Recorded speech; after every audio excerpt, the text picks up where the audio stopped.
And our group is Samantha, Lydia, Allison, Caitlin, Katie, Kylie, and Annie.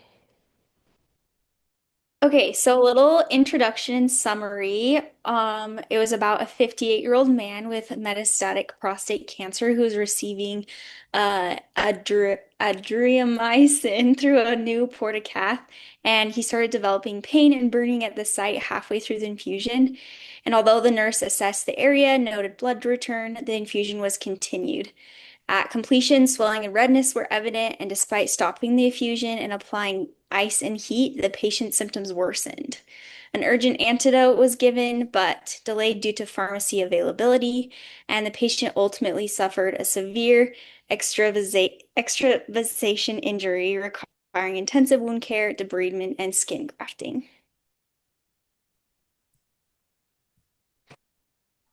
Okay, so for our cause and effect diagram, for the people involved, we have the nurse, the pharmacy, and the physician. For our environment, it was a pharmacy lack of supplies and a float pool nurse in untrained oncology assignment. The materials were the adriamycin, a known vesicant, and dextrazoxin, which was not on site. For methods, there was a delay in notifying the provider, and there was also a delay in administering the dextrazoxin. For the equipment, there was also a lack of extravasation kit on hand and a dislodged portacath. This all ultimately led to a patient experiencing a severe burn at the extravasation site.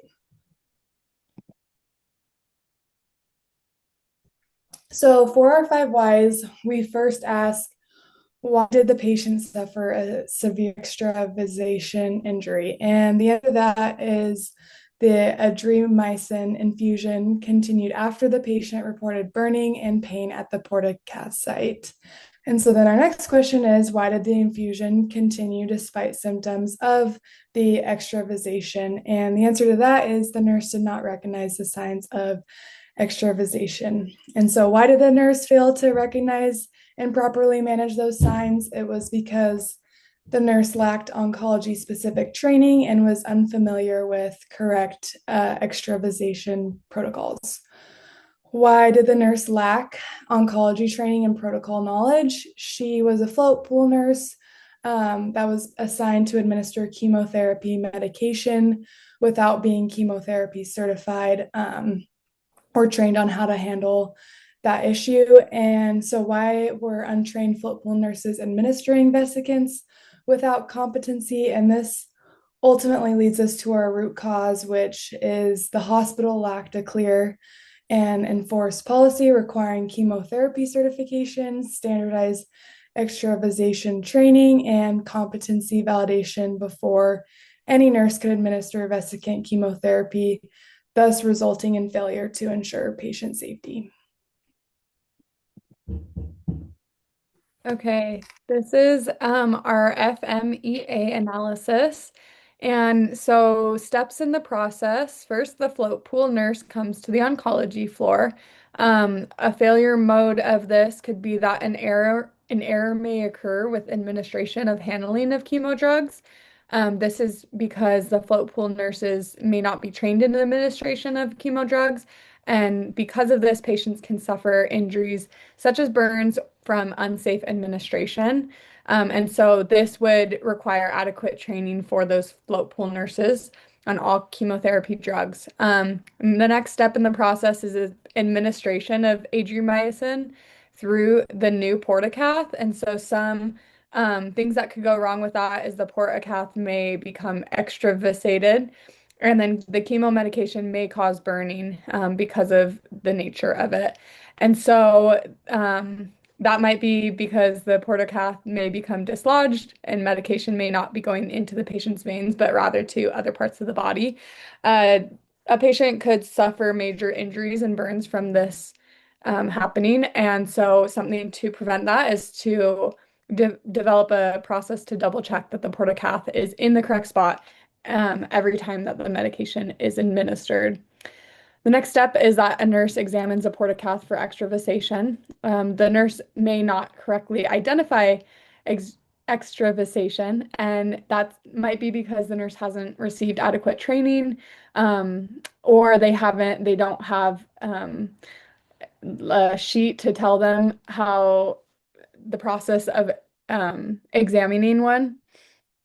And then a patient may have an extravasated portacath that is not being attended to. And so that could lead to further damage. So more training on this would solve that problem. And then the next step is that a patient is left unchecked for a few hours. And so the patient may be unsafe because of this and become severely injured because they have needs that are not being met. So regular rounds will fix that problem. And then the last step in the process is that the physician orders an antidote and sees the patient when he's available. Some things that could go wrong is that the antidote may not be administered as soon as possible, and the physician may take too long to visit the patient. And so the pharmacy might not have or store the antidote, which was the process in this case. And the physician may be busy with other cases or patients. And due to this, a patient may suffer long-lasting irreversible injuries that could have been avoided. And so something that could have helped with this is requiring physician to be on the unit while he is on call. So for our flow chart, when a patient has an order for a high vesicant chemo drug, the first question to ask is the nurse assigned trained on that? And if not, they need to report to the charge nurse and get an assignment change. If they are, they need to check to make sure an antidote is stocked. If that is not stocked, the chemo should not be administered until that's available. If it is, the nurse can begin the administration and be monitoring. If extravasation is suspected at any point, they should follow the extravasation protocol that the hospital has in place. If it's not, we can just continue with the administration and continue monitoring until it's all complete. So the next thing we'd want to do is create a PDSA worksheet, which stands for Plan, Do, Study, and Act. So as far as the plan, we asked the question, will implementing a competency-based staffing policy, a standardized extravasation response protocol, and a daily pharmacy antidote readiness check reduce delays, errors, and severity of extravasation events? So our predictions were for this are that ensuring that only nurses trained on chemotherapy administration are assigned to its infusions will reduce the incidence of extravasation events, and also that daily pharmacy checks for antidote stocking will eliminate treatment delays if extravasation occurs. So what we can do is we're going to select 6 nurses that will participate in this training that will be provided by the unit educator. And they will be taught this new extravasation protocol with the instructions on how to avoid and what to do if that does occur on their unit. And this can be held in the classroom in the hospital weekly, every Monday from 8 to 11 for 6 weeks total. And this will also be implemented during those regular shifts.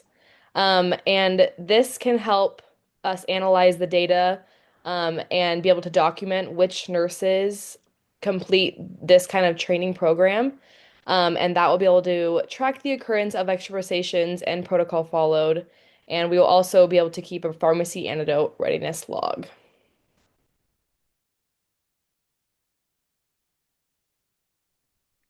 Okay, finally, we just kind of have a summary of the action plan that Kylie and Katie talked through some of the steps. But first is just implementing a competency-based chemotherapy staffing policy, and then double checks upon vesicant administration. And that will just make sure that float and non-credentialed RNs aren't accidentally given an assignment. And then also 2 nurses are making sure to look at the medication given as well as the IV site or the assessing the site that the med is given in.